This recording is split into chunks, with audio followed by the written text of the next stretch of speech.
નમસ્કાર, ગુજરાત ન્યૂઝમાં આપનું સ્વાગત છે। નાના ગામડાના વિદ્યાર્થીઓને પણ મેટ્રો સિટી લેવલનો અભ્યાસ મળી રહે તે માટે ડભોઈમાં શ્રી સ્વામિનારાયણ ગુરુકુળનો પ્રારંભ। મુખ્યમંત્રી ભૂપેન્દ્રભાઈ પટેલ દ્વારા ડભોઈના સ્વામિનારાયણ ગુરુકુળનું ઉદ્ઘાટન કરાયું।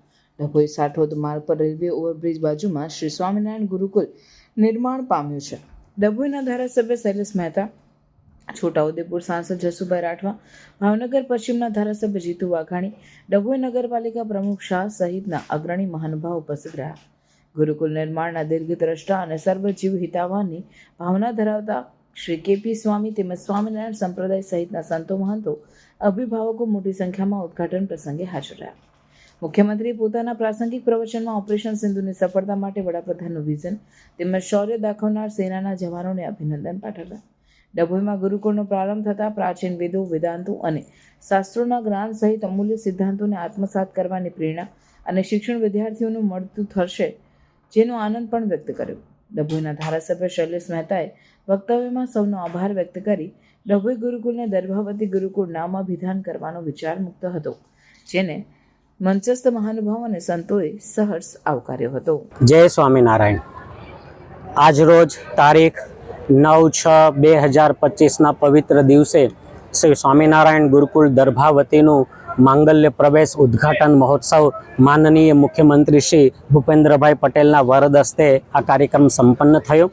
આજના દિવસે મારે આપ સૌને એટલી જ વિનંતી છે કે પૂજ્ય કેપી સ્વામીજીના નેતૃત્વમાં ભાવનગરની અંદર કેજીથી લઈ અને પીજી સુધીના લગભગ 25,000 જેટલા વિદ્યાર્થીઓ તો શિક્ષા અને સંસ્કાર સાથેનું એજ્યુકેશન મેળવી રહ્યા છે।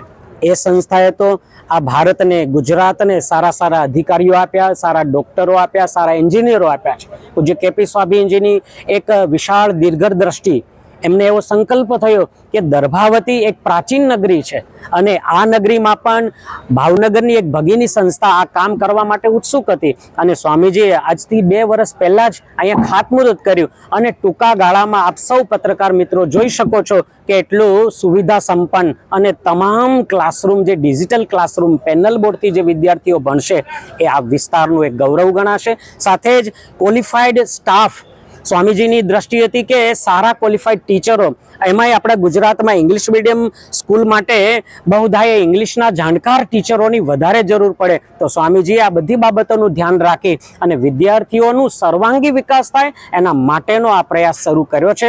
ત્યારે આપ સૌના માધ્યમથી આ વિસ્તારના લોકોને, આજુબાજુના વસતા ગામડાના નાના દરેક ગામોના લોકોને, સજ્જનોને મારી વિનંતી છે કે આ સંસ્થાનો જેટલો લાભ લઈ શકાય એટલો બધાય લે અને કેપી સ્વામીનું જે વિઝન છે એની અંદર આપ સૌનો સાથ સહકાર મળી રહે અને બધા જ વિદ્યાર્થીઓ અહીંયા ભણી અને ખૂબ પોતાનું લક્ષ્ય પ્રાપ્ત કરે। એ સાથે જ ગુરુકુલીય પરંપરામાં ધર્મ, અર્થ, કામ કરતા મોક્ષની સિદ્ધિઓ મેળવે અને ભારતને ગૌરવ અપાવે, ગુજરાતને ગૌરવવંતું બનાવે, પોતાના સમાજને અને પરિવારને ગૌરવ અપાવે એવી શુભકામના વ્યક્ત કરું છું।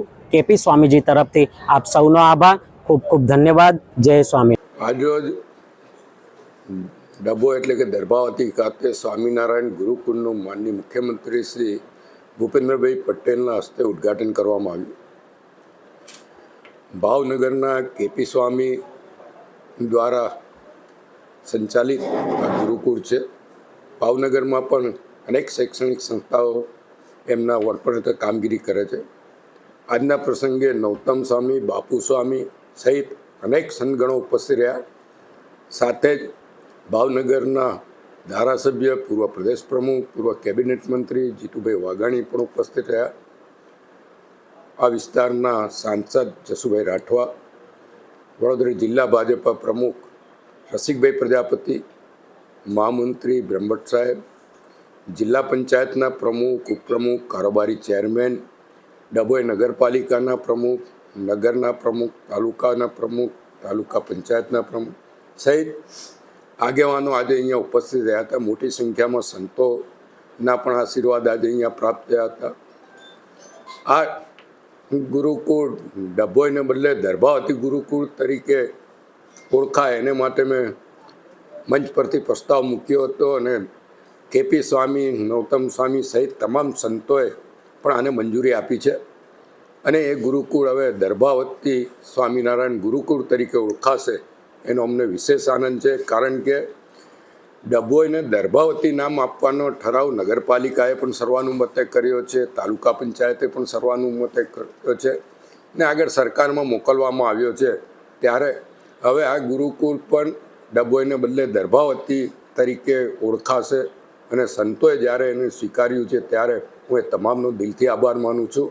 અને આ સ્વામિનારાયણ ગુરુકુળ દ્વારા જે દર્ભાવતીમાં શિક્ષણ માટેની થોડીક ખામી રહી ગઈ હતી એ ખામી પરિપૂર્ણ થશે અને અહીંયાથી જે લોકોને શિક્ષણ માટેની જરૂર છે સંસ્કાર સાથેનું શિક્ષણ આ ગુરુકુળ દ્વારા પૂરું પાડવામાં આવશે એવી એમની પાસે અપેક્ષા.